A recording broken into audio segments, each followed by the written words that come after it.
अगर आपने मेरे चैनल को अब तक सब्सक्राइब नहीं किया है तो इस लाल बटन को दबाकर सब्सक्राइब ज़रूर करें और बगल में इस बेल बटन को ज़रूर दबाएं जिससे कि आपको आगे आने वाले सारे वीडियोस का अपडेट मिलता रहेगा। जब भी हम कोई डेज़र्ट बनाते हैं, मिठाई हो या आइसक्रीम हो, चाहे खीर हो, अगर उसमें कंडेंस्ड मिल्क का यूज़ करें तो उसका टेस्ट जो है और दो गुना बढ़ जाता है, क्योंकि वो क्रीमीनेस आ जाता है उस डेज़र्ट में।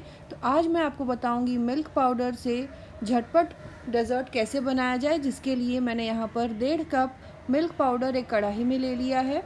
इसके बाद इसमें मैं डाल दूंगी 3/4 कप चीनी और 3/4 कप दूध। उसके बाद इन सारी चीज़ों को अच्छे से विस्क करके मिक्स कर लेना है।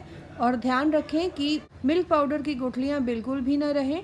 एकदम अच्छे से स्मूथ टेक्सचर वाला मिक्सचर बनाकर तैयार कर लें। फिर आंच को एकदम धीमे फ्लेम पे रख के इसे पकाना है जब तक कि चीनी पूरी तरह घुल ना जाए और हल्की सी उबाल ना आने लगे। बहुत ज़्यादा कंडेंस्ड मिल्क को पकाने की ज़रूरत नहीं पड़ती है। जब भी हम दूध से कंडेंस्ड मिल्क बनाते हैं तो उसे उबाल उबाल कर गाढ़ा किया जाता है और काफ़ी बार उसमें गुठलियाँ हो जाती हैं, क्योंकि उसमें मलाई की लेयर जमने लगती है। मिल्क पाउडर से जब आप कंडेंस्ड मिल्क बनाएंगे तो उसके बहुत सारे फ़ायदे हैं, जैसे कि उसमें वक्त कम लगता है, मिल्क पाउडर की गुठलियाँ बिल्कुल नहीं उसमें आती हैं और एकदम स्मूथ टेक्सचर वाला कंडेंस्ड मिल्क बनके तैयार हो जाता है। तो यहाँ पर गुठलियाँ ख़त्म करते हुए इस मिक्सचर को अच्छे से मिक्स करते हुए लगातार चलाते हुए पका लेना है। यहाँ पर आप देख सकते हैं कि इस कंडेंस्ड मिल्क का टेक्सचर कितना स्मूथ है, बिल्कुल भी इसमें गुठलियाँ नहीं हैं।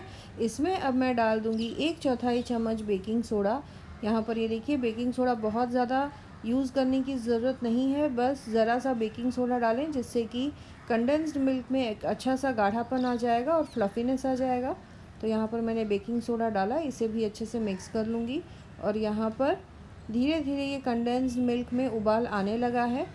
तो यहाँ पर बेकिंग सोडा को अच्छे से मैं मिक्स कर लूँगी। बेकिंग सोडा अच्छे से मिक्स हो जाए उसके बाद आप देखेंगे कि एक अच्छा सा एरिएशन आ गया है इस कंडेंस्ड मिल्क में, थोड़ा सा गाढ़ापन आ गया है। इसके बाद आंच को बंद करके कंडेंस्ड मिल्क को पूरी तरह ठंडा हो जाने के लिए छोड़ दें।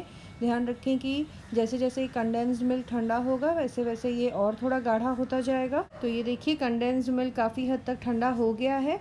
इस तरह से आप कंडेंस्ड मिल्क घर पर बनाएं, बाज़ार से भी लाने की ज़रूरत नहीं पड़ेगी।